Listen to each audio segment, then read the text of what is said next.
You know what your problem is, Delilah? Marcus didn't even look up from his phone. You were never worth the effort. I stood there, frozen, bruises hidden beneath my silk robe, body aching from last night, again. He finally glanced at me, eyes cold, empty. Sign the papers. I'm done pretending you're enough. The divorce documents hit the marble floor, and that's when his brother walked in. This is a story about the difference between being owned and being loved. Before we start, make sure you're subscribed so you never miss an upload. And say hello in the comments. Let me know where you are watching from. I love seeing our global community. Let's get into the story. Chapter 1. The Breaking. 3 years. 3 years of telling myself it would get better. That maybe I was doing something wrong. Marcus Caldwell was everything I thought I wanted. Billionaire, powerful, untouchable. What I didn't know? He'd touch me like I was nothing. Every time he wanted me, it ended the same way. Pain. Silence.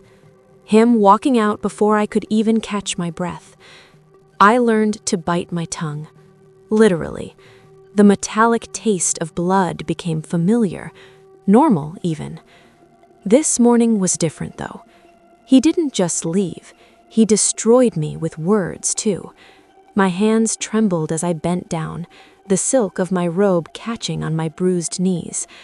I picked up the divorce papers slowly, carefully. My name already printed in elegant script. His signature already there, bold and confident. All that was missing? Mine. The paper felt heavy, heavier than it should, like it was weighted with 3 years of silence, 3 years of pretending, 3 years of convincing myself that this was love. Delilah? A voice I hadn't heard in 2 years, deep, warm, concerned. I looked up, still kneeling on the cold marble floor. Caspian Caldwell stood in the doorway of the penthouse, still in his travel coat, suitcase by his side, snowflakes melting on his shoulders. Marcus's older brother, the one who left for London before Marcus and I even got engaged, the one who sent a gift but didn't attend our wedding. Caspian, my voice cracked, barely a whisper. He crossed the room in 3 strides, his footsteps echoing in the cavernous space. His eyes scanned my face first, then lower, the bruise on my wrist dark purple against pale skin. I pulled my sleeve down fast, shame burning through me. Too late. His jaw tightened, a storm brewing behind those gray eyes so different from Marcus's cold blue ones. Where is he? He left. He always... I stopped myself. Saying it out loud made it real, made me complicit. Caspian knelt in front of me, and I caught the scent of winter air and cedar, something clean and safe. His hands, gentle, so gentle it made my chest ache, took the papers from mine. He read them slowly, his expression darkening with every line, then looked back at me. How long has this been happening, Delilah? I couldn't answer, because if I said it out loud, it became real. The abuse became real. My weakness became real. But he already knew. I could see it in the way his hands curled into fists, the way his breathing changed. How long? He asked, again, softer this time. Since... I swallowed hard. Since the honeymoon. Something broke in his expression.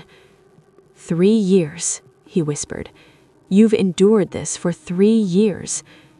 I thought it was normal, that maybe I just didn't understand how marriages worked. Delilah, no, his voice was rough, pained. This is not normal. This is not love. Tears blurred my vision, hot and shameful. Then what is it? He hesitated, choosing his words carefully. "It's abuse, and I am so sorry I wasn't here to stop it." The word hung in the air between us. Abuse. I'd never let myself think it, never let the word form in my mind. But hearing it from someone else, someone who saw me, really saw me, the dam broke. And what I didn't know then, Caspian Caldwell was about to unravel everything. Chapter 2. The Truth I Ignored. That night, Marcus didn't come home. Caspian stayed, not in a guest room, and the living room, positioned near the front door like he was standing guard, like he expected Marcus to come back swinging. I couldn't sleep. Every time I closed my eyes, I saw Marcus's face when he said those words. "You were never worth the effort." The words played on a loop, a cruel mantra I couldn't escape. 2 a.m., I found myself in the kitchen, padding barefoot across the cold tile. Caspian was already there, tea brewing in the expensive kettle Marcus bought for show but never used. "Chamomile," he said softly, not turning around. "Used to help you sleep during finals week, remember?" I blinked, surprised. He remembered that? From 4 years ago when I was dating Marcus and Caspian still lived here? Before London, before the wedding, before everything fell apart. I took the cup, our fingers brushing. A touch so gentle it made my throat tighten. No grabbing, no possessing, just contact. "Why did you really come back?" I whispered, cradling the warm mug. He leaned against the counter, studying me with those storm-gray eyes. "I got a call from Elena, your housekeeper." My heart stopped. "Elena?" "She said you've been different, hurt, and Marcus has been—" "She had no right," I cut in, shame burning my face, making my skin hot despite the cool kitchen air.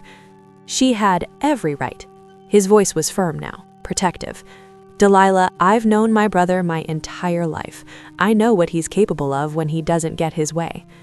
It's not— Don't." He stepped closer, close enough that I could see the flecks of silver in his gray eyes. "Don't defend him, not to me." Silence hung between us, thick and loaded. Then he asked the question that shattered me. "Does he know he's hurting you?" I opened my mouth, closed it, opened it again, words failing. I tried to tell him once, early on, but he said I was being dramatic, that I needed to adjust. Marcus's knuckles went white where he gripped the counter. "And you believed him." It wasn't a question. It was an indictment.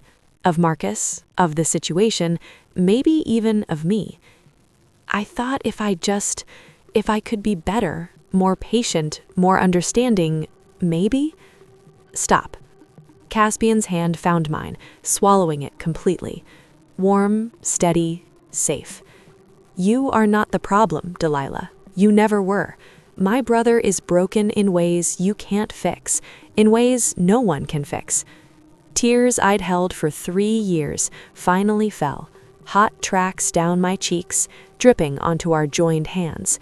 And Caspian, he didn't flinch, didn't rush me, didn't look away like Marcus always did when I cried. He just held my hand while I broke. "I feel so stupid." "You're not stupid. You're hurt. There's a difference." "I should have left sooner." "You're leaving now. That's what matters." His thumb traced small circles on the back of my hand, soothing, grounding. "I don't know where to go," I admitted, voice small. "You can stay with me. I have a suite at the Marlowe until I find a permanent place." "Caspian, I can't impose." "You're not imposing. You're surviving. Let me help you survive."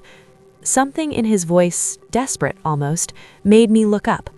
"Why do you care so much?" He hesitated, conflict playing across his face. Then, "Because someone should have cared 3 years ago, and I wasn't here." It wasn't the whole truth. I could feel it. But it was enough for now. We stood there in the dim kitchen, hands still joined, steam rising from forgotten tea. And for the first time in years, I felt seen.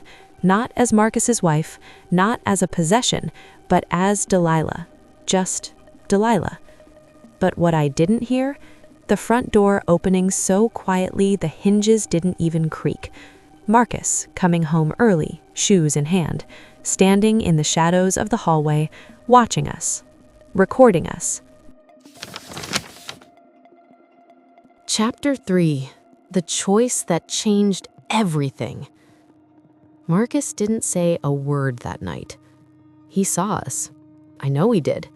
I felt the weight of his stare like ice down my spine.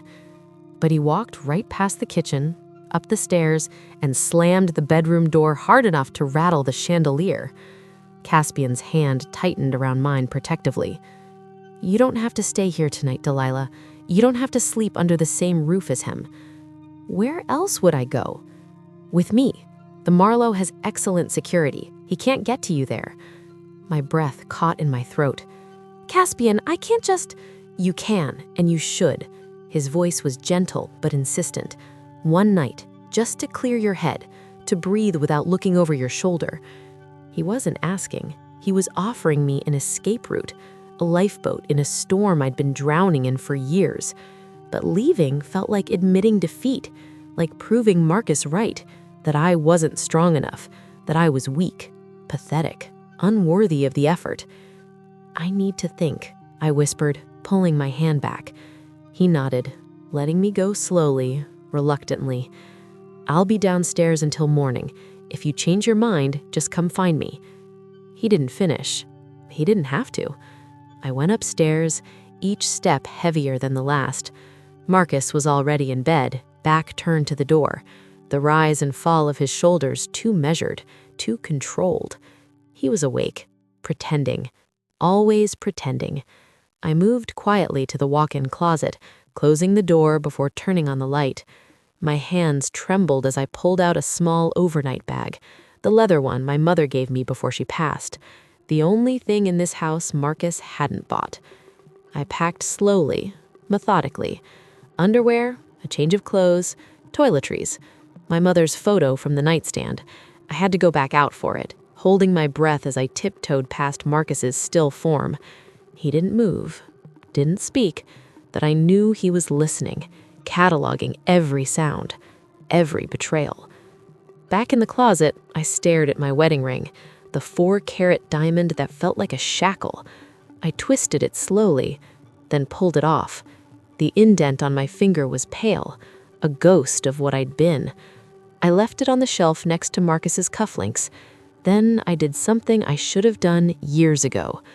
I chose myself. I slipped out at 4 a.m., the city still dark and quiet.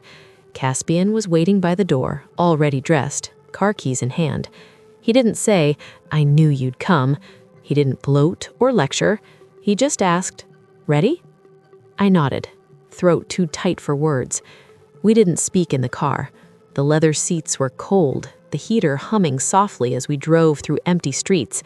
But when we arrived at the Marlowe and he showed me to the guest room, plush bed, clean sheets, a door that locked from the inside, he said something that made my chest ache.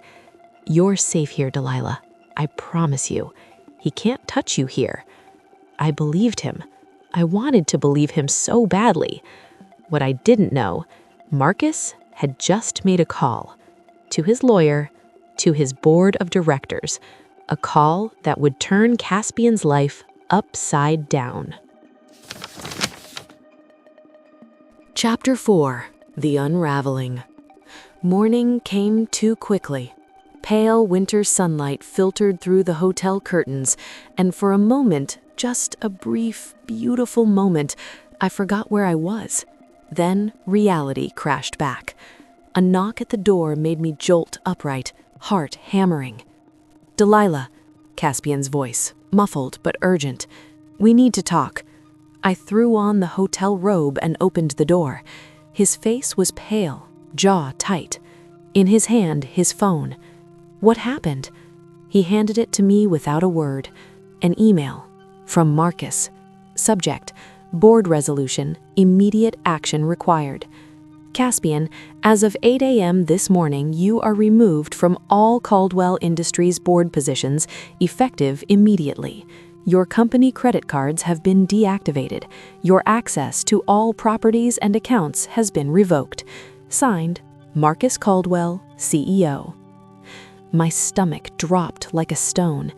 He can't do that. He can, and he did. Caspian's voice was eerily calm, too calm. Our father left him controlling shares when he died. I'm just a minority stakeholder. Technically, I serve at his pleasure. Because of me. The guilt was crushing, suffocating.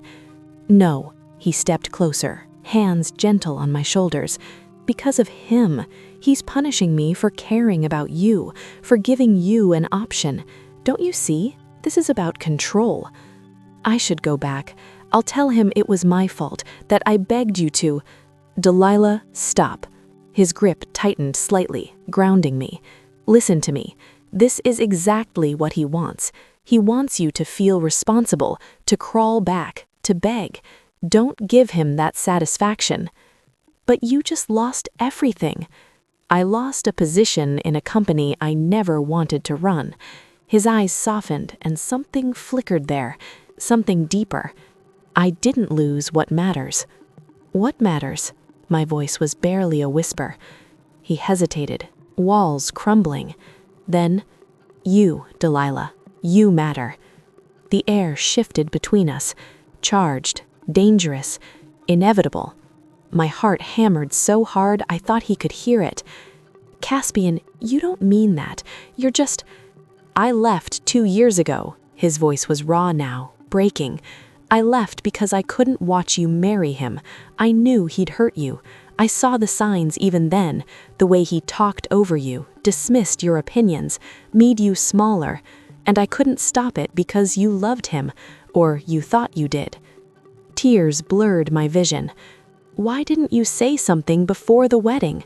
Because you looked happy, and his voice cracked. I loved you too much to ruin that for you, even if it killed me to walk away. The confession hung in the air like smoke. Before I could respond, his phone rang. Marcus. Caspian answered, putting it on speaker with shaking hands. Enjoying your little vacation with my wife? His voice was poison, silk-wrapped venom. She's not your wife anymore, Marcus. You filed for divorce, remember? A dark laugh crackled through the speaker. Ha! Those papers aren't signed yet. She's still mine, legally, financially, every single way that matters. She's not property. No? Then why is she at your hotel? Why did my doorman report seeing her leave with you at 4 in the morning? A pause, loaded with threat. Think carefully, brother. Interfere again, and I'll destroy more than your career. The line went dead. Caspian's hand was shaking. I'd never seen him rattled before. He was always so composed, so controlled. What else can he take from you? I asked, dread pooling in my stomach. He looked at me, conflict written all over his face. The trust fund our mother left me. Marcus is the executor until I turn 40. If he claims I'm acting against family interests, that I'm supporting someone who's damaging the Caldwell name. He didn't finish, but I understood. Helping me could cost him everything. His company position, his inheritance, his future. Then I'll go back, I said, hating how small my voice sounded. No. Caspian, I won't let you lose. I already decided. His voice was steel now, resolved. You're worth more than all of it. The money, the company, the Caldwell name, all of it. You don't mean that. I've meant anything more in my life. And in that moment, I realized something terrifying. I was falling for him, for his strength, for the way he saw me, really saw me, for the way he made me feel human again. But before I could process it, another knock at the door. Harder this time. Official. Caspian opened it. A man in a suit stood there, holding an envelope. Caspian Caldwell? Yes. "You've been served." He handed over the envelope and left without another word. Caspian opened it slowly. His face went white. "What is it?" He handed me the papers. A lawsuit. Marcus was suing Caspian for alienation of affection and tortious interference with marital relations. The damages? $50 million. Chapter 5. The Price of Protection. The lawsuit was brutal in its specificity. It detailed every interaction, every text, every moment Caspian and I had ever shared. Marcus had been documenting everything for years, even before I left.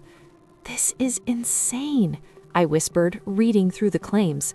"This is Marcus," Caspian said, tossing the papers onto the hotel room table.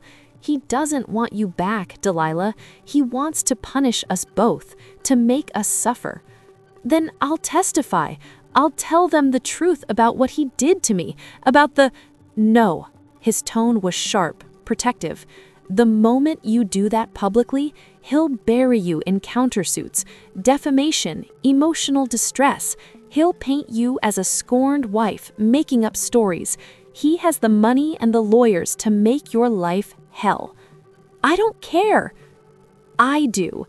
He cupped my face gently, forcing me to meet his eyes.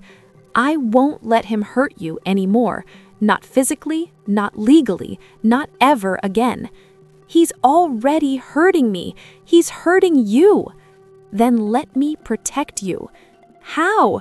The word came out as a sob. Caspian pulled back, pacing the length of the suite, then stopped at the window, looking out at the city. "There's one move he won't expect." My pulse quickened, fear and hope warring inside me. "What?" He turned to face me, resolve hardening his features. "I countersue for the abuse you endured during the marriage. Medical records, photos if you have them, testimony from Elena, from your doctor. We build a case so airtight that he'll drop everything just to keep it from going public." Ice flooded my veins. "Caspian, no. That means evidence. I'd have to relive everything. I'd have to tell strangers about—" My voice broke. "You'd have to tell the truth," he said gently, crossing back to me, "and I'd be right there with you, every single step, every deposition, every hearing. You wouldn't face him alone." I wrapped my arms around myself, the weight of it crushing.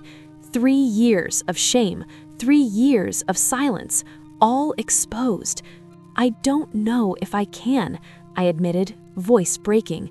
"You don't have to decide right now, but Delilah," he knelt before me, taking my hands, "you are the strongest person I know. You survived 3 years with him. This is just telling people what you already lived through." "What if they don't believe me?" "Then we show them the proof. The medical records don't lie." I thought about Dr. Rosen, my physician, the awkward questions she'd asked during checkups, the bruises I'd explained away. She'd documented everything, even when I begged her not to. "I need time," I whispered. "Take all the time you need." But we both knew, if I didn't fight back, Marcus would win. He always did. 2 weeks later, the legal battle escalated. Marcus's team filed motions, demanded depositions, froze shared assets. I was living off the kindness of Caspian, who insisted I owed him nothing, but the guilt ate at me. Every meal he paid for, every night in his guest room, every moment of safety he provided while his life crumbled. One evening, I found him on the suite balcony, tie loosened, whiskey in hand. He looked exhausted, defeated. "Caspian," I said. He turned, trying to smile, failing. "Hey, couldn't sleep either?" I joined him at the railing, the city lights blurring below. "I'm sorry," I said quietly. "For what?" "For all of this, for ruining your life." He set down his glass, turning to face me fully. You didn't ruin anything, Delilah. My brother did. And honestly, he laughed bitterly, I should have done this years ago, stood up to him, fought for what was right, instead of just leaving. You couldn't have known. I knew enough. I knew he was cruel. I knew he only cared about winning, about possession, and I left you with him anyway because it was easier than fighting. That's not fair to yourself, isn't it? He looked at me, really looked at me. I told myself I left because you chose him, but the truth, I left because watching you choose him was killing me. I was a coward. You're not a coward. You're here now. Only because Elena called. If she hadn't, he trailed off, jaw tight. We stood in silence. Then he asked, do you regret leaving him? No, I answered immediately. I regret leaving sooner. What if the lawsuit bankrupts me? What if we lose? Then we lose together. He looked at me, surprised. You'd stay, even if I have nothing? You're not nothing, Caspian. My voice was firm now. You're kind, you're brave. You see me as a person, not a possession. That's worth more than any trust fund. Something shifted in his expression. Softness, longing, restraint. He reached out, tucking a strand of hair behind my ear. I want to kiss you, he admitted quietly. But I won't, he continued, hand dropping. Until you're healed, until you've had time to figure out who you are outside of him. You deserve that space. Tears pricked my eyes. What if I don't want space? Then I'll still give it to you, he smiled sadly, because unlike my brother, I actually care about what you need, not just what I want.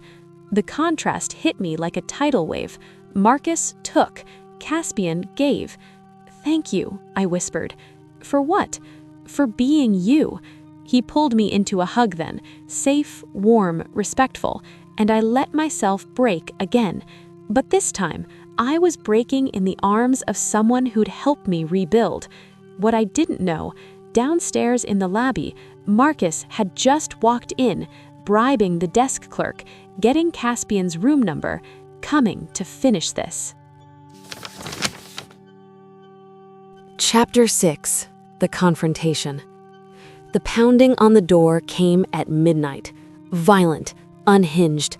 Delilah, I know you're in there. Marcus's voice slurred and furious. I froze, terror locking my limbs. Caspian was already moving, positioning himself between me and the door. Stay behind me. Caspian, don't. Stay behind me. He opened the door just a crack. Marcus stood there, disheveled, eyes wild, reeking of alcohol. Move, Marcus snarled. No. She's my wife.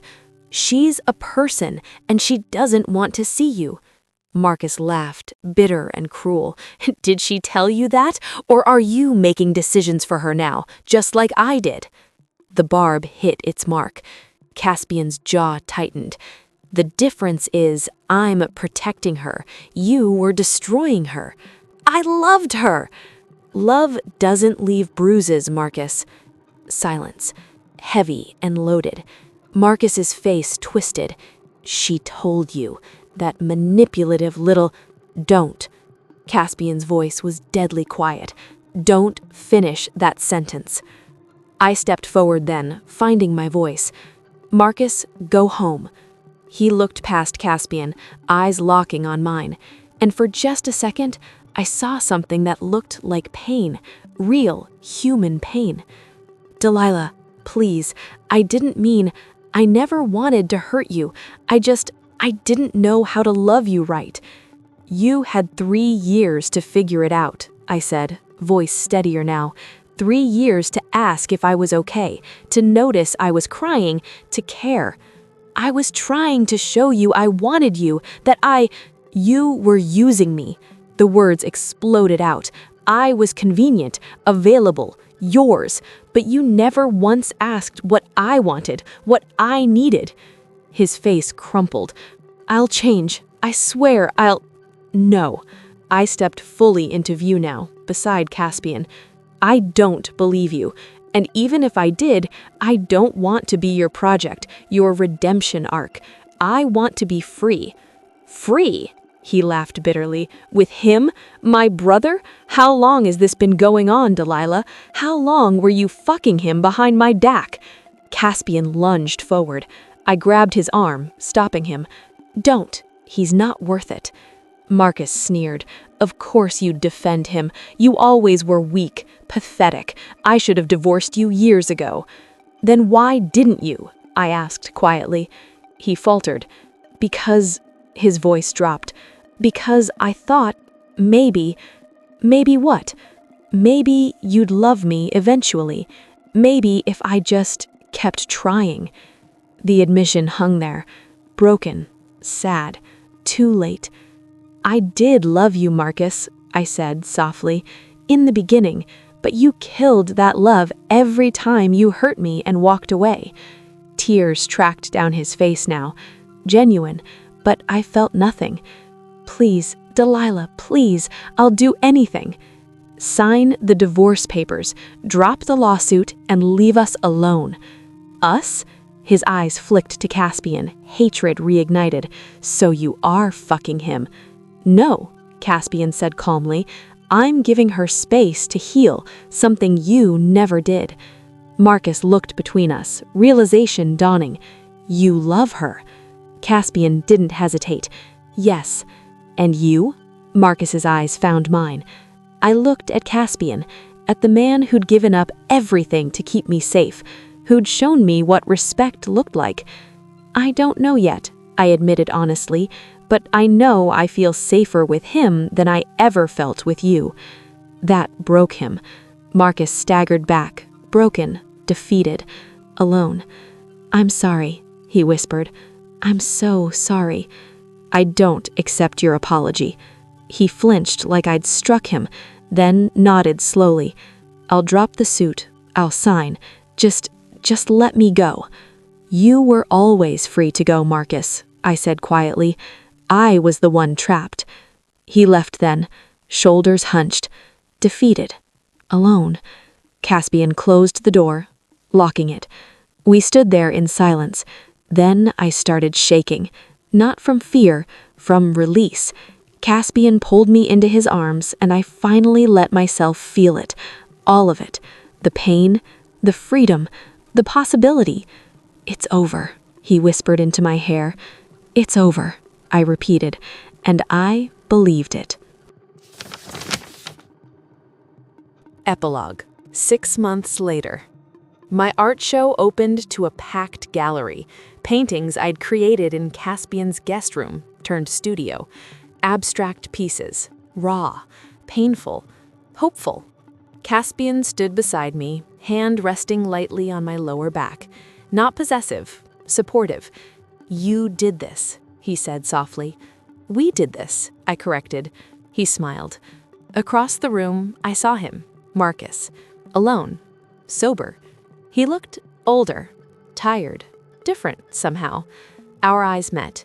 He nodded once, a silent acknowledgement. Maybe regret, maybe just acceptance.